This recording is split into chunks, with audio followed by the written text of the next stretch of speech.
everybody, this is Ms. King. Welcome to Ms. King on Postal. So I know I did the part one for the mail handlers contract and told you that I thought it was garbage and booty dean and all that, right?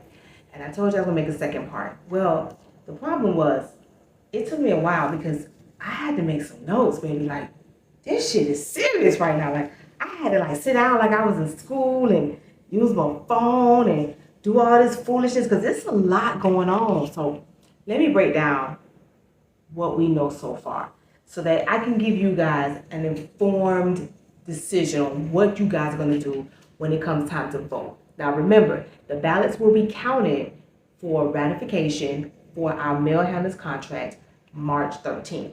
So if you have not received your ballot yet, it should be coming. They are slowly coming. I just received mine like a week ago. You guys should be getting your ballot. Like I say, it doesn't matter what I tell y'all, you vote on it. If you like the contract, vote on that shit. If you don't like it, say no. The fuck. Now, let's start with this foolishness, because baby, I had to make so many notes. So now, remember, we're going to get 3 wage increases. Now, one, we already have retroactive pay from November, so you already seen that. So you get another one November of this year, and another one November of 2024. So that's November 18th of this year, November 16th of next year. That's a wage increase. Those are not the COLAs. We get 4 COLAs. Okay, so we get 4 COLAs. One March of this year, one of September of this year, March of 2024, September of 2024, and we also get another one in March of 2025 and September of 2025. So 2 COLAs this year, 2 COLAs for 2024, 2 COLAs for 2025. Now, remember, the shit still remains the same. There's no layoff clause, blah, blah, blah, blah, blah, blah, blah. Listen, as I talk to you guys, I'm gonna throw this shit on the floor because I'm telling you, I made so many damn notes. Like this shit had my mind blown. My mind was goddamn blown. So now for my MHAs, it's a lot in the contract for MHAs. There's a whole section on what they're giving you guys. So they are also going to give you wage increases. They're going to give you 50% more. Yay, 50%. Well, I'm sorry, I'm not 50%. 50 cent, dog. My bad. I'm tired, y'all. I've been doing this shit for weeks, y'all. Just looking at this crap. It's ridiculous. So they're going to give you 50 cent more. Of course, it's going to be different based on your grade 4 or grade 5. Now, remember, most MHAs are grade 4. If you have a pit license and you drive a tow motor, a forklift, a high-low, whatever the hell you want to call it, you are grade 5 and you will get a slightly different bump up in your pay. Now, in regards to MHAs, child, please. So your level 4 was $17.32, roughly. So with this new contract, they're going to bump you guys up to $18.22. That's going to be around fully effective November of 2024. And then the level 5 is going to go up to $19.22. Cool, y'all banking. That's what I get your flow. So now, there has been talk, if you guys have heard it or have not heard it, in regards to the automatic conversions. Yes, they're going to do automatic conversions. Now, if this contract is ratified, meaning everybody votes yay on this shit and there's no problems, 180 days after ratification of this contract, they're going to go ahead and do what they are calling an automatic conversion of MHAs. Now, the automatic conversion of MHAs will happen in offices that have 200 man hours in the office, meaning they have over 200 mail handlers or whatever that work yearly in that office. And they're going to convert you guys. Now, the way this conversion is going to work, which I don't particularly like it, but for those of you who want to get converted and you're happy about getting converted, and maybe you've been there for a minute and they haven't converted you yet, you might like this. I personally do not like this garbage. They're going to call you full-time flexibles. That sounds like some PTF shit, which most mail handlers, we don't have that anymore. We don't even use that in most areas. That particular position doesn't even exist. In my location, we don't have PTFs. There are no PTFs. We don't even have casuals. That stuff doesn't even fly anymore. But they're going to convert you, and you're going to get automatically converted, and you're going to become a full-time flexible. Meaning, your start time is going to be flexible. Your location in the building, depending on where you work, is going to be flexible, which is pretty much what you guys are doing right now. Your NS days are going to be flexible. It's pretty much what you're doing right now. So you'll be a full-time flexible, and this will be after you've reached 24 months. So if you've been in the post office, you've been there about a year or whatever, almost 2 years, and they're going to convert you, you're going to become a full-time flexible. Now, this is the catch. If they automatically convert you, you become a full-time flexible, right? And they do that. They don't do any more conversions. Anybody else who has been there after 24 months and they're converted, so let's say you get converted and you've been there 27 months, you will not be a full-time flexible. You will be a full-time regular. It is in the contract. Hear me again. In the automatic conversion, you will be called a full-time flexible. Okay? So you will have flexible work hours, flexible schedule, flexible locations. And this is something they actually have to insert into the system. This is a new platform. This platform has not been used for mail handlers before. We did use PTS. We don't have PTS, so now we have full-time flexibles, right? Okay, so that's what you'll be, a full-time flexible.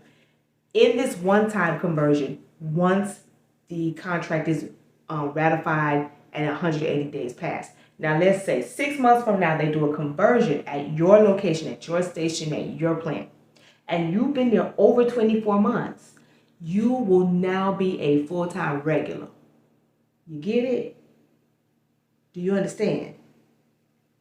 Is it clear to you? You will be a regular. If you don't make the cut in the automatic conversion and you get converted later on down the line, if you've been working at that facility for over 24 months, everybody else at that point will be a full-time regular. They will not be a full-time flexible. Now, this is the issue I'm having with this. So you just going ahead and doing a conversion about 3 months after, and everybody's going to get converted for fuck's sake, just for it. But you're going to be a full-time flexible. You're not even considered a full-time regular. So this also goes back to you being a career employee versus non-career employee, what you're entitled to, what your benefits are. Because the verbiage on this stuff is very vague in regards to what full-time flexibles get. But also, too, a lot of this contract is slowly being leaked out because, quite honestly, the Mail Handlers Union has not truly posted the whole contract. You're getting it in bits and pieces, so you have to pretty much put it together. Other websites are posting the full contract. We're not. I don't know why. You know how that works. So, remember, if you're a MHA now, and let's say the contract ratifies in 180 days afterwards, and you're somewhere near the top, you're going to get converted, and you're going to get converted into a full-time flexible. Full-time flexibles will have the same kind of schedule like regular, same kind of schedule you have now. You're going to have 5 working days, 2 non-scheduled days. Same shit, nothing different. Your title changes. Nothing else changes. If you don't make the cut in the automatic conversion, then guess what? If you get converted later on down the line and you've already done over 24 months, you will be a full-time regular. That is the difference in the platform. FTF, full-time flexible. FTR, full-time regular. That's it. Now, also too, because it's just, oh my gosh, look, it's just so much shit I had to write down. It's just so much shit I had to write down. So, remember, like I was saying, it's only a one-time deal on the full-time flexibles. Now, they may decide to go back into the contract and they may decide to do something different. Who knows? I don't know. But at this point, that's the way it's going to be. That's just. Now, we're also going to get, for us full-time regulars, we're going to get a 2.5% increase on our clothing allowance. Now, mind you, what we get right now ain't too much of nothing because the shit that they have in the goddamn Postal magazine to order is expensive as hell. Like, if you want to get some boots or something, that's you need to add money to the money you're getting. But they're going to give us a 2.5% increase in our clothing allowance. So now you can get 2 shirts and a pullover. Wow. Big money. Now, also for my MHAs, which I know some of you guys have heard because people have been asking questions, MHAs will get 40 hours of annual advance to them. Yep. You heard what I said? 40 hours. Now, mind you, technically, when you are MHA, I know when I was one, you got 40 hours, but you had to technically earn it. It wasn't advanced to you. You earned your annual time because your annual time is what you use when you took your 5-day break of service to pay for you being off. But not anymore. Now you're going to get, as an MHA, your 40 hours advanced, just like we get our time as regulars advanced to us. So whatever annual that we have at the beginning of the year that we get advanced, they put it onto our account. That's what we have. If you have 200 hours, 150, that's what you get. Now, MHAs didn't function like that before. You had to earn your time. And then once you lost it, it was gone. Not anymore. Now, MHAs, you will get 40 hours advanced to you annual leave. Now, if you are a flexible, full-time flexible, and let's say that, you did your 360 or whatever, or you barely made your 360, or you are a full-time flexible, but you haven't reached your 90 days yet, because the 90 days is still in here. What they're going to do is they're going to still advance you your time, but you will be exempt from using your time. So just like how if you get your annual, sometimes they give you a holding period of 90 days to do that, you will not have that in this case. It's just so much crap going on. When I tell you it's just so much crap going on, it's just so much crap going on. Like, it's crazy. Now, what we always need to discuss right now, y'all, like seriously, because I got all this shit written down. Now, in regards to our wage increases, so we have a step. You know what the steps are: step A, step AA, step BB. That's how you get your wage increases. As you go up, your years in service, this is what happens. Now, so this year, what they're going to do in the contract, if you became a mail handler prior to February 2013, there will be a 1% increase to the steps. So 1% increase to steps AA, and then there'll be also 2 steps A and BB. But remember that after ratification, once the contract has been ratified, 180 days later, they're going to eliminate step BB. So once step BB is eliminated, it will only be steps AA and steps A. You will still have the increase. Now, steps AA and A and B, they did get a percentage increase last year. So you saw a slight bump up in your check, and this is for everybody, all career mail handlers. This is not for MHAs. All career mail handlers last year in November, if you were step A, step AA, and step BB, you did get a little bump up. We got a little increase, and you've seen it on your check. Now, with the new contract, they're eliminating step BB.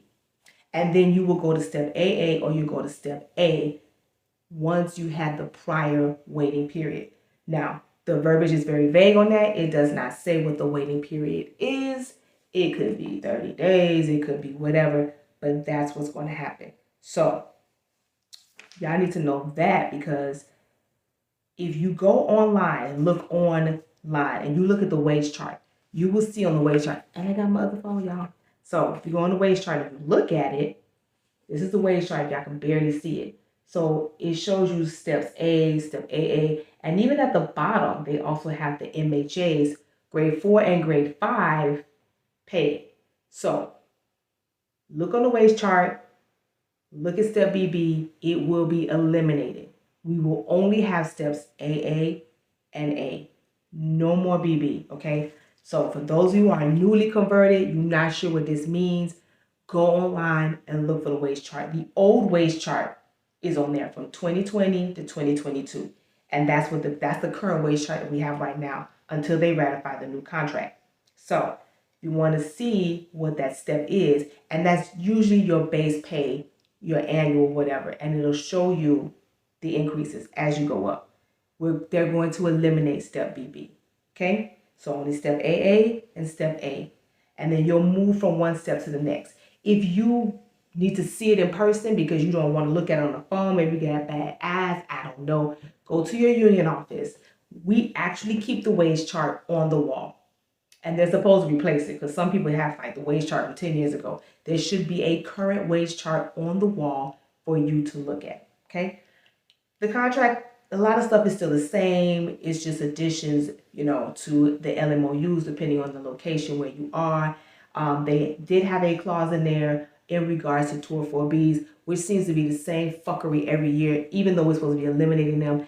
The contract does state that they're trying to find alternate sources in order to get 204Bs from outside of the building. That is the verbiage in the contract. Now, like I said before, guys, some of you may or may not like this contract. Some of you just think it's garbage and thrown together. That's how I feel about the contract. I'm still reading it because I'm still in awe of some of the stuff that's in this contract. Personally, it's a lot of stuff for MHAs, and I didn't see a lot of things for us career employees. Yes, we have the no layoff clause. And yes, we're getting our COLAs. And yes, we're getting our wage increases. And fucking yes, we have a job. But I don't see any added incentive in there. There's also some other things in the contract that I want you guys to look at and read. They have a clause in there in regards to, no tolerance, no threats, how they're supposed to be taking a bolder stand on it, yada, yada, yada, yada, because that's all bullshit, because we all know the fucking post office is a toxic ass cesspool of fuckery. But take a look at the contract yourself. Those are just points that I'm highlighting on. They still have information there in regards to what they're contributing as far as our health and our dental and our vision. All those things are still in there. The base of the contract is there. These things that I just threw on the floor, those are added things that they're putting into the contract. So if you're an MHA, it's looking real good for you this year. You might get converted, baby. You'll become a full-time flexible. You know what I'm saying? All types of fuckery going on. Y'all finna get annual leave, bruh. Like, Jesus Christ. Y'all rolling in it. While us regulars, they just treat us like stepchildren. But I want all you guys to take a look at it. It's online. They have parts of it. Try to find what you can and piece together what you can, because remember, you have until March 13th to send in your ballot so that they can count it, so that they can determine if we're going to say yay or nay on this garbage and ratify it. Now, this is just Ms. K's standpoint. It's bullshit. If I have to sit down and read this shit and go through it to make sure we even got anything that's worth for mail handlers to have, it's not worth it, baby. Now, some of y'all will disagree, and we're all here to learn from each other. But guess what? I ain't got nothing to learn. This contract is fucking garbage. It is what it is. But hey, to each his own, y'all. So remember, please get your ballots, send them in, yeah or nay. Miss K don't give a fuck, because you know what I'm going to vote. And that's always my postal freeze. Love and light. Peace.